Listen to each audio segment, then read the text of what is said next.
¿Qué pasa en España? Que la gente cuando deja de cobrar un mes ya no puede vivir de sus ahorros, sino que tiene que acudir a la beneficencia o al Estado. Vamos a hablar de eso con Samuel. Empezamos. Hola a todos, buenos días, buenas tardes, según nos escuchéis. Hoy estamos con una nueva sesión de nuestros Econominutos con Samuel Díaz Jiménez. Samuel, ¿cómo estás? Muy buenas tardes, Gustavo. Otra entrega más.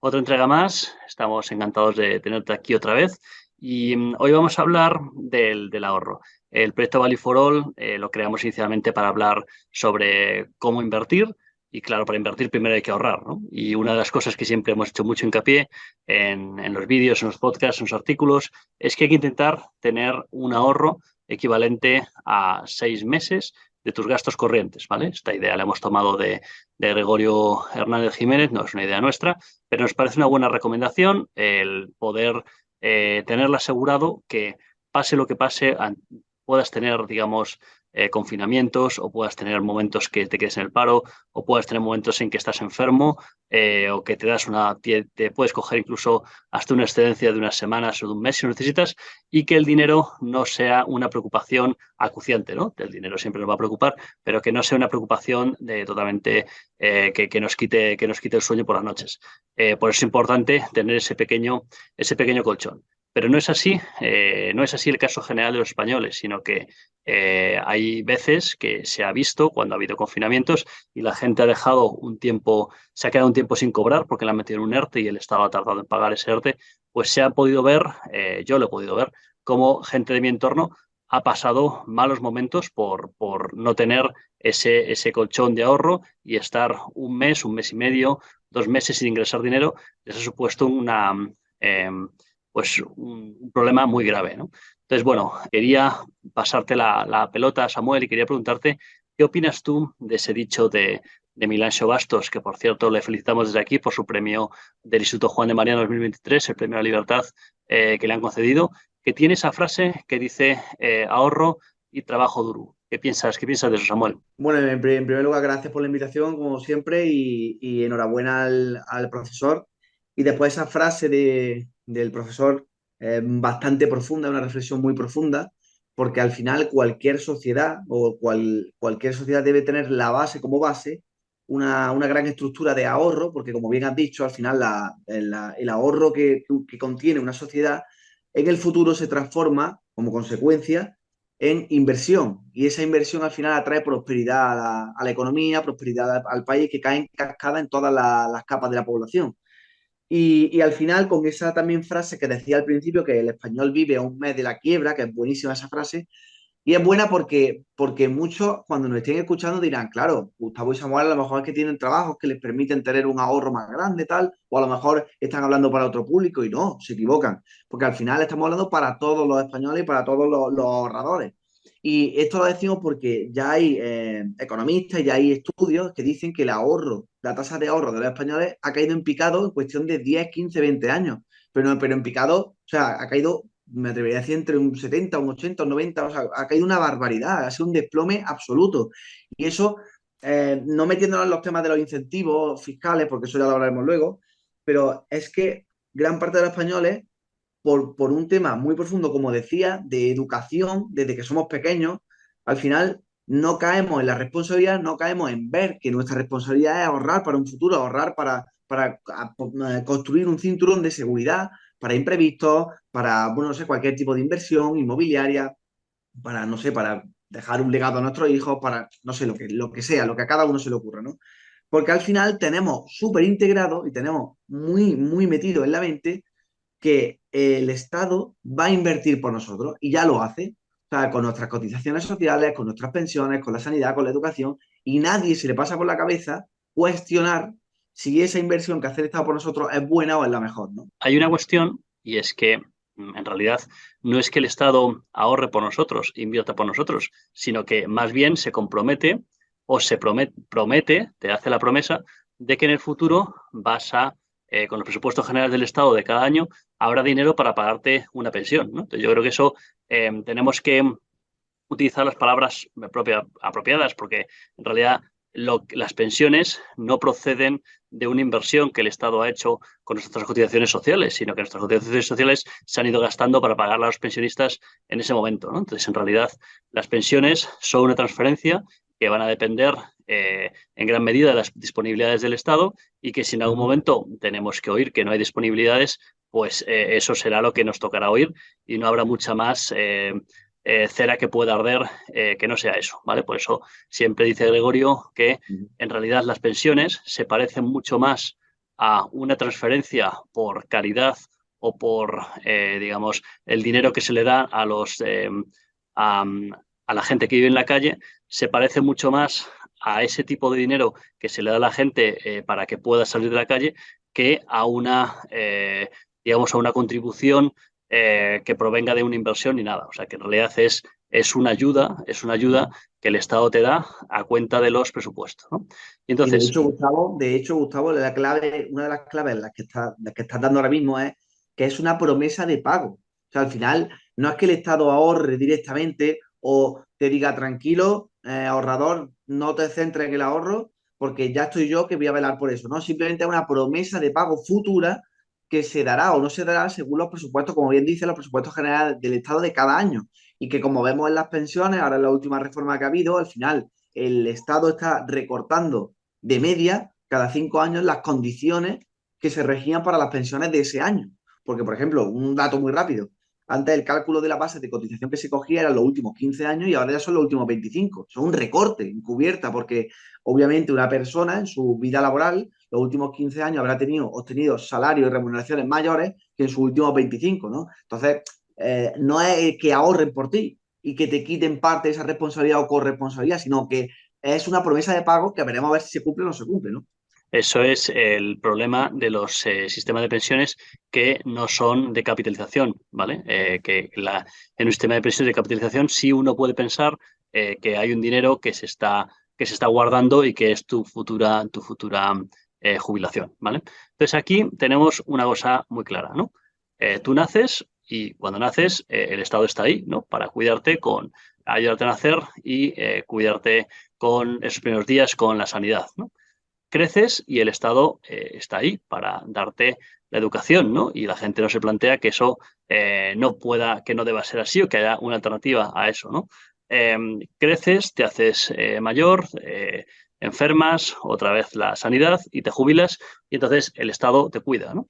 Pero hay que pensar que un poco, como dice también a veces Daniel Lacalle, en realidad lo que sucede no es que el Estado te esté acompañando en todo eso, sino que el Estado de alguna manera te ha roto las piernas y luego te ha dado una muleta, ¿no? Entonces, uno no hay que fijarse en la muleta, ¿no? Hay que fijarse en que, bueno, en realidad, si no te hubieran roto las piernas, pues igual no te hacía falta la muleta, ¿no? Y cuando decimos que te rompen las piernas, nos referimos a las dificultades que está poniendo el Estado para que la gente se constituya su ahorro privado. ¿No, Samuel? ¿No te parece que es un poco raro que el Estado no solo no te ayude a ahorrar, sino que además te lo desincentive? Lo desincentiva y al final lo que quiere aglutinar es el control absoluto sobre las finanzas particulares de los españoles. Y no lo digo yo, sino lo dicen datos como el que voy a dar ahora, que hace cuestión de la última reforma de las aportaciones a planes de pensiones, fondos de inversión, que por ejemplo en 2018-2019 se podía deducir hasta 8.000 euros en renta, en la declaración de la renta del año siguiente, eran hasta 8.000 euros los que se podían deducir, cosa que pues a algunos españoles aliviaba su pago al fisco, ¿no? Sin embargo, después de esa reforma, pues pasaron de los 8.000 a los 2.000 euros. Entonces, obviamente, hace que el alivio sea mucho menor e incluso que haya muchos españoles que no les sea rentable o no le incentive lo suficiente como para ahorrar. Entonces, ¿qué pasa? ¿Qué subyace de todo esto que es lo que estamos comentando aquí? Lo que subyace es que al final el Estado te dice, tú no te preocupes que el control lo voy a llevar yo. O sea, eh, al final intentan erradicar cualquier síntoma de individualismo porque no creen en él. O sea, ya no solo este gobierno, sino casi, yo creo que unos incentivan un poco más, otros incentivan un poco menos, pero al final los gobiernos no es que creen más empleo, creen más inversión, generen más ahorro, pero sí pueden eliminar las condiciones que impiden generar ahorro, que impiden generar empleo y que impiden generar mayor inversión. ¿Qué pasa? Que los gobiernos, bueno, el gobierno actual y los gobiernos que vienen anteriormente, lo que han hecho es poner palos en la rueda o no han quitado suficientes regulaciones y limitaciones para que el español esté incentivado lo suficiente a ahorrar de forma privada, que sí lo hacen los europeos, cosa que sí hacen los europeos porque desde que acceden al mercado laboral ya saben que su sistema de pensiones no es un sistema de reparto como el que rige la economía española, sino que son sistemas o de capitalización o sistemas mixtos. Entonces, ¿qué pasa? Ellos ya saben, cuentan con que gran parte de su pensión en futura va a ser lo que hayan ahorrado en su vida laboral y sumado a la parte que les corresponde por el Estado. Entonces, ¿qué pasa? Tú fíjate las dos películas. En España te jubilas y apenas puedes casi, bueno, puedes vivir, pero que tampoco tiene una capacidad. Gran parte de los que se jubilan tienen peor capacidad adquisitiva que cuando estaban trabajando. Sin embargo, los europeos se jubilan y vienen a Mallorca a comprarse una casa o vienen a la Costa del Sol, en fin, innumerables, una lista innumerable de acciones que hacen que nosotros no podríamos hacer al jubilarnos. Entonces, al final, yo creo que deberíamos hacer autocrítica para ver qué está fallando, ¿no? Y tú hoy mismo me compartías una gráfica muy interesante al respecto, ¿no, Gustavo? Veíamos que en otros países hay unas tasas de ahorro mucho mayores de las que hay en España, lo que evidencia que la gente pues tiene una conciencia de que eso es importante y de que no tiene que fiarse de que el Estado le dé una contribución cuando sea mayor, sino que uno puede tener su propio capital, su propio patrimonio, y si el Estado le da algo, pues bienvenido sea, no lo vas ni mucho menos a despreciar, pero que desde luego uno tiene que hacerse responsable de su propio ahorro y de su propia situación económica, ¿vale?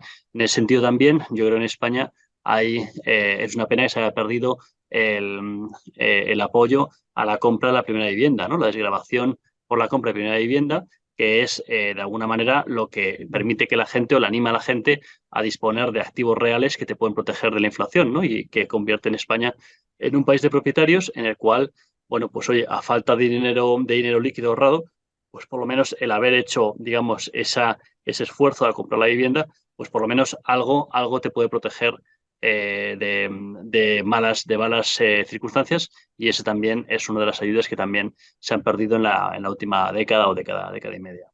Y también eliminaciones de bonificaciones a empresas, el impuesto de sociedades y sobre todo un dato que es un estudio que creo que realiza Think Tank Civismo, ese Think Tank liberal, que lo que hace es un estudio sobre el Día de la Liberación Fiscal, ¿vale? En el año 2012, me parece recordar, el español medio, por lo general, dedicaba a contribuir con el Estado, me parece que eran entre 3 o 4 meses, no sé si eran hasta 4 meses, hasta el mes de abril, un español debería dedicar su año, esa parte de ese año, para cumplir con sus obligaciones tributarias. Sin embargo, hoy, o sea, 10, 11 años después, el español tiene que dedicar 210 días, que me parece que fueron el informe de 2022, eran 210 días lo que dedicaba para cumplir con sus obligaciones tributarias.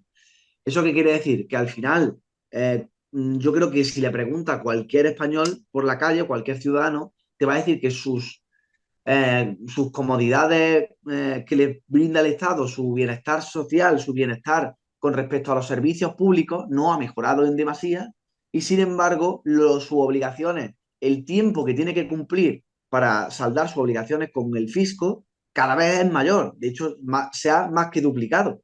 Entonces, esto también merma obviamente el ahorro que pueda tener una familia o una empresa, que al final viene a ser prácticamente lo mismo. Agentes económicos que al final tienen que destinar parte, unos destinan a ahorro y otros esa parte de ese ahorro destinan a inversión, que al final lo que estábamos, como hemos abierto el programa de hoy, que es en lo que va a proporcionar que una economía sea más próspera o no lo sea. Si no hay que dejarse llevar por la demagogia de los gobiernos que te ponen esos anuncios que dicen la baja por paternidad no es magia, son tus impuestos, ¿no? O sea, nosotros no decimos que no haya que pagar ningún impuesto, lo que decimos es que desde luego los impuestos deben dedicarse a fines buenos, como por ejemplo pagar, por supuesto, las bajas por paternidad de la gente que tenga hijos, ¿vale? Lo que hay que decir es que habría que ver si los impuestos que se cobran, cuánto se va en que un presidente de gobierno viaje con el Falcon, cuánto se va en ayudantes, en asesores, en colocaciones extrañas y demás, ¿vale? Digamos que digamos, salirse un poco de esa demagogia, ¿no? Que parece que los que criticamos los impuestos lo que queremos es que no se pague nada y que la gente no tenga ninguna cuestión social. Lo que queremos resaltar es que lo importante es que haya un buen uso de los impuestos, que desde luego no parece que ese sea el caso más habitual. Y Gustavo, también recalcar, es importante lo que dice, el tema del Falcon y de esos gastos extraordinarios que son un sinsentido, pero al final habría que ir a la cuestión al donde está el gordo, el grueso del presupuesto. Las pensiones se dedican un 40% del presupuesto, es una barbaridad. Y creciendo, y todavía la generación del baby boom no está empezando a jubilarse, con pensiones mucho más altas de las que a lo mejor vamos a percibir los que estamos ahora mismo empezando a trabajar, ¿no? Después también es importante recalcar que España solo a cumplir de pagar deuda, o sea, intereses de la deuda, que no la deuda, o sea, de la deuda no aportas nada, simplemente estás pagando intereses y esos intereses ascienden a 32.000 millones de euros. 32.000 millones de euros, que es también la cifra que España dedica a subvenciones públicas, a empresas privadas o empresas o cualquier tipo de empresa, autónomos, tal, que también yo creo que es un gasto que debería revisarse, ¿no? Porque hay muchas empresas que a lo mejor si no aportan un valor suficiente o que la sociedad no las valora lo suficiente por los servicios que presta, pues a lo mejor deberían dejar paso con esa destrucción creativa que comentábamos a otras empresas que sí generen ese valor, ¿no? Entonces, al final, yo creo que España como país debería parar, hacer una autocrítica y ver que si no se pone empeño y no se pone el foco en lo que estamos hablando del ahorro, lo importante que es el ahorro y la importancia que tiene, yo creo que como sociedad lo vamos a pasar mal en las generaciones futuras. Efectivamente, pues yo estoy muy de acuerdo contigo, Samuel. Creo que tenemos que concienciarnos entre todos de lo importante del ahorro, de tener, por un lado, un colchón de seguridad en dinero líquido, aunque pierda valor con la inflación, pues eso habrá que asumirlo. Y luego, pues no quita que tengamos también otros productos de ahorro, de renta variable, fondos o lo que cada uno considere, pero que desde luego cuando te entra dinero cada mes, retires una parte, pagándote a ti primero, asegurando ese ahorro, asegurando esa situación de colchón y luego el resto lo dediques ya, eso sí, a tus gastos cotidianos. Así que bueno, pues esta conclusión terminamos el día de hoy, Samuel. Estupendo, pues muchísimas gracias, Gustavo, y encantado de volver a estar aquí. Gracias a ti, Samuel. Un abrazo. Hasta luego.